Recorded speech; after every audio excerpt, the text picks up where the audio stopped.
Muito bem, reportagem do 14 News, Estação Notícia, falando das ruas, trazendo mais informações aí sempre no comecinho do jornal, sempre repercutindo assuntos aqui de Botucatu e também da nossa região. Kleber, o 5, Cleiton Santos e a você de casa.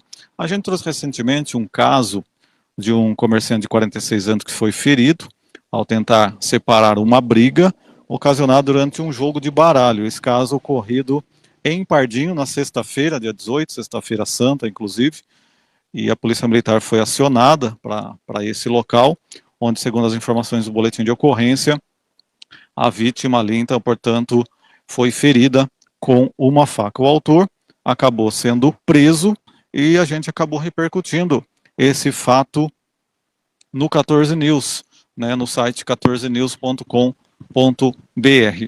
A gente trouxe, né, toda a história que foi relatada no boletim de ocorrência, do atendimento da Polícia Militar, depois a apresentação do caso no plantão policial. Então a gente narrou tudo o que aconteceu por lá.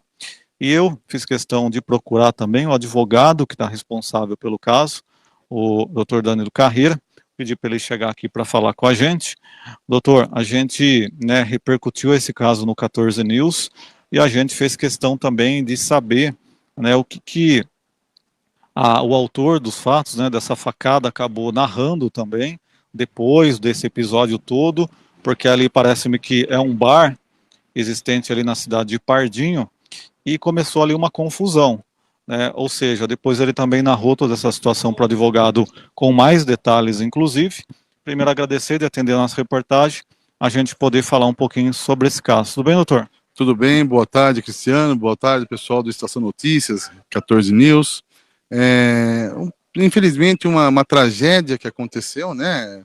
Graças a Deus ainda não foi pior, né? Porque o rapaz está no hospital, graças a Deus, mas que tudo indica está bem. O fato, segundo o nosso cliente, eles estavam no bar, ingeriram um pouco mais de bebida alcoólica, né? Numa sexta-feira santa, ingerir bebida alcoólica, mas acabou tendo uma desavença entre o meu cliente e algumas pessoas do bar. O proprietário do bar teria saído para inicialmente separar, depois acabou se envolvendo no entreveiro, na briga. Um amigo infelizmente, do rapaz que esfaqueou, acabou vendo o fato, foi até o local para separar, porque o autor estaria apanhando. Saíram correndo até a casa desse amigo, que fica às proximidades dos 20 metros do imóvel, onde as pessoas, inclusive o proprietário do bar, teria se dirigido atrás para continuar perpetrando as agressões. Adentraram correndo num corredor ao lado do imóvel, que dá acesso a uma escada. Essas pessoas também adentraram, tá? E nesse momento o agressor teria se munido de uma faca e, para defender-se das agressões que estavam sendo sofridas, acabou desferindo golpes sem saberem quem estava desferindo. É importante mencionar que no momento, segundo ele, estava escuro, então ele não visualizou, tá? Ato contínuo, as pessoas, né, que teria sido sofrido essa lesão, ter ido embora. Depois que ele veio a saber que era o proprietário do bar, pessoa que é conhecida dele, tá? Ele prontamente ligou para a polícia, ele e o amigo dele, informaram que alguém havia sido esfaqueado, porém eles não sabiam quem era, aguardaram a polícia chegar e ele se apresentou à polícia, né, lamentando infelizmente, o ocorrido. Ele é uma pessoa trabalhadora, né, uma pessoa que o pessoal da cidade de Pardinho conhece bem ele, tá? Tem emprego fixo, tem residência fixa, nunca se envolveu em nenhuma passagem policial, infelizmente se viu, né, nesse fato lamentável de acabar agredindo alguém com uma facada, né? Mas que ele deixa bem claro que foi para se defender, porque ele estava apanhando. E o medo dele era apanhar mais, né? Porque como ele fugiu e vieram atrás, né, numa tentativa clara de defender-se, ele acabou, né, sendo um fato um pouquinho, né, talvez não fosse o melhor a acontecer, mas que infelizmente foi o que aconteceu. Muitas vezes os fatos ocorrem, né, por conta, às vezes, da bebida alcoólica, né, de uma discussão, às vezes por motivo até, né, fútil, né, você vê uma situação que chega nesse ponto, e a gente sempre divulga os fatos aí do dia a dia no 14 News, as notícias policiais também, e também a gente faz questão depois de acompanhar esse fato, ouvir o advogado, ouvir a polícia, do andamento desses casos. Por isso que a gente procurou o doutor Danilo Carreira, para poder ter maiores detalhes em relação ao andamento. E agora foi feita a prisão em flagrante e ele continua preso aqui na região? Ele continua preso no CDP de Itatinga. Nós já ingressamos com habeas corpus junto ao Tribunal de Justiça para que ele possa responder esse processo de liberdade, né? E que ele possa provar no transcorrer do processo, né, que ele, em momento algum, ele teve o ânimos de matar alguém, né? E sim, ele acabou no meio, o que estava no alcance dele, defender-se de uma agressão, tá? Então, assim, queremos demonstrar que o que houve, infelizmente, foi uma legítima defesa, né? Infelizmente com uma facada, mas que tudo ocorreu devido a ele estar sofrendo agressões, tá? Então é isso que nós vamos provar no processo.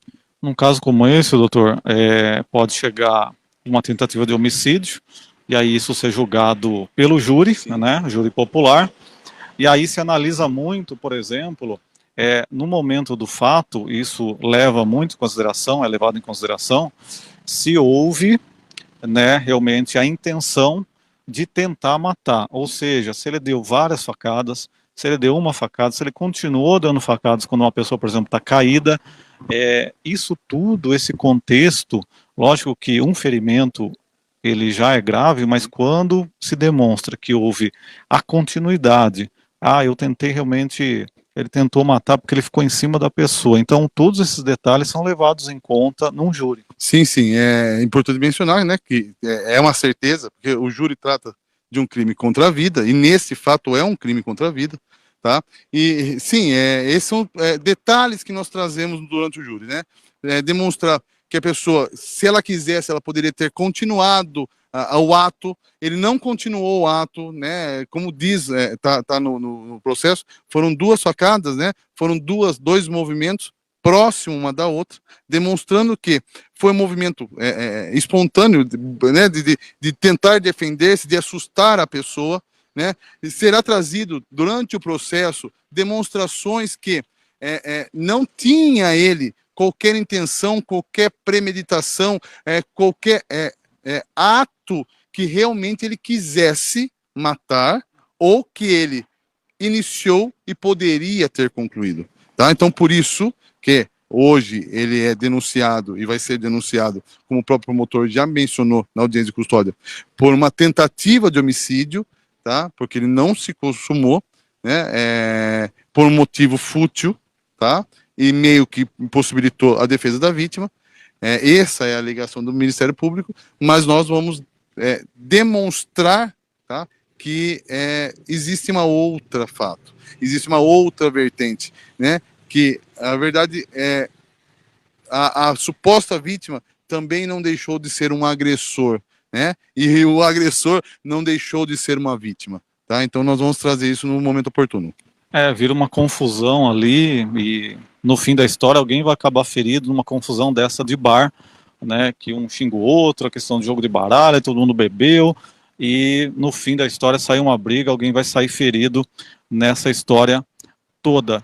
E com certeza a gente vai acompanhar esse caso depois para trazer, a gente acompanha os julgamentos aqui em Botucatu e também da região, no fórum aqui a gente sempre está presente, para trazer também essa resposta à sociedade dos fatos que ocorrem por aqui. Agora, doutor, só para a gente fechar, sempre quando depois o advogado vai falar que os ânimos já se acalmaram, o advogado vai lá no CDP visitar, aquela história toda, às vezes o cliente ele fala o seguinte, né? O autor do fato aí no caso, eu fiz mesmo porque o cara é folgado, o cara foi para cima de mim, ele quase me matou, eu não estou arrependido. Tem outros casos, já fala, não, eu estou arrependido, por estar a cabeça aqui, não deveria ter feito isso, agora que estou pensando. Qual que foi a resposta dele quando o senhor conversou com ele lá na unidade prisional? Desde o primeiro momento até na unidade, depois mais calmo, ele lamenta muito. O dono do bar era uma pessoa conhecida dele, ele frequentava esse bar, eles eram amigos, estavam sempre juntos, né? Então, assim, a principal pergunta dele foi com relação à saúde da pessoa. Se a vítima estava bem, estava recuperada, porque é a preocupação dele. tá? Todo momento ele fala, doutor, eu não tive momento algum a intenção de feri-lo, de machucar. Eu só fiz isso para me defender porque eu estava apanhando dele e de mais alguns rapazes que estavam junto com ele. Não era apenas o dono do bar, tinha mais pessoas agredindo, né, o suposto agressor. Então, nós vamos demonstrar isso. Então, a todo momento você percebe que ele não tem um liame objetivo, que ele não tem aquela intenção, não tinha uma intenção. É uma pessoa que, infelizmente, como pode ocorrer com qualquer um de nós, tá? Infelizmente, por causa de bebida, jogo, né, muitas vezes droga, que pode estar ocorrendo ali, não é esse o caso, mas a pessoa acabar em segundos fazendo um ato desse, né, que se arrepende por resto da vida. E ele está completamente arrependido, né? Ele tinha o emprego dele, ele trabalha numa fazenda, ele é um ótimo empregado, um ótimo funcionário. Todo mundo está chocado porque é uma pessoa que não tem qualquer demonstração que pudesse ocorrer isso. É verdade, às vezes numa situação aí de minutos, de segundos, fica aí muitas vezes a família, né, desamparada, porque aconteceu todo um fato como esse. A gente espera que no fim da história, os fatos narrados e depois também com a defesa realizada, né, se tenha justiça, né, Sim. de um fato, porque a lei está aí também, mesmo você não tendo intenção, você tem que responder, e depois, já que o fato aconteceu. Mas a gente vê aqui, doutor, com esse objetivo de primeiro trazer tudo o que aconteceu, no que foi narrado no boletim de ocorrência, mas depois também ouvir um pouquinho a mais da sequência dos fatos, ouvindo o advogado, depois também conversou, né, com o autor aí dessa facada. Doutor, eu gostaria de agradecer imensamente ter nos atendido. A gente o procurou para poder ter essa versão, que a gente acha muito importante também acompanhar os fatos, e agradecer a atenção de sempre aí com a nossa reportagem, viu? Cristiano, eu que agradeço. Nós estamos sempre disponíveis para qualquer esclarecimento. É importante esclarecer que o advogado criminalista, ele é um guardião da lei. Então, o que nós procuramos sempre é que seja feita a melhor aplicação da lei, tá? Nós não procuramos simplesmente defender pessoas. Nós defendemos a melhor e a correta aplicação da lei, tá? Então, estamos sempre à disposição, sempre que vocês precisarem, 14 News, né, o pessoal estamos à disposição para responder e esclarecer os fatos. Até porque nesse caso, né, doutor, tem alguns casos que às vezes o advogado criminalista chega lá, ele fala, não foi ele que praticou, aí fica aquele 880, e você acaba perdendo o caso como um todo, e às vezes o advogado tem a consciência também que o fato ocorreu, sim, e que foi realmente aquela pessoa autora, mas você também vai embasar que na verdade não foi com aquela gravidade, com aquela intenção, mas aconteceu, ou seja, aí a lei vai ter que ser aplicada da maneira correta. Então é isso que muitas vezes o advogado tem que avaliar, né? Exatamente. Eu falo que o advogado criminalista, né, nós somos operadores da lei, trabalhamos com a correta aplicação da lei, mas nós também trabalhamos com pessoas, tá? Então nós temos que saber dosar a correta aplicação da lei, sempre entendendo que do outro lado tem um ser humano, uma pessoa passível de erro, né? Muitas vezes a sua escolha às vezes pode ser errada, mas que ela seja penalizada exatamente pelos seus atos, não como muitas vezes a sociedade ou órgãos querem que seja, e sim da forma correta. A lei, ela é feita para ser cumprida e ser aplicada da forma correta. Sim, o senhor estava comentando também a questão das comissões da OAB, só para a gente fechar aqui, Kleber 5, Leiton Santos é você de casa, né, tem a comissão também da área criminal, né, na OAB tem várias comissões que o Dr. Ricardo Delfim acabou criando, um abraço para ele e todos, né, da diretoria da OAB, que estão trabalhando. A gente esteve com ele há pouco tempo, fazendo uma entrevista, falando da mudança da sede, que é uma luta da entidade, e as comissões continuam a todo vapor, o senhor também está atuando por lá. Sim, sim, até gostaria de parabenizar o Dr. Ricardo Delfim, o Dr. Rafael Teixeira, que estão à frente da OAB hoje, né, hoje nós somos presidente da Comissão de Direito Criminal da OAB, nossa comissão está tentando e vamos trabalhar para demonstrar para a sociedade que nós não somos defensores de bandidos, nós somos defensores da lei.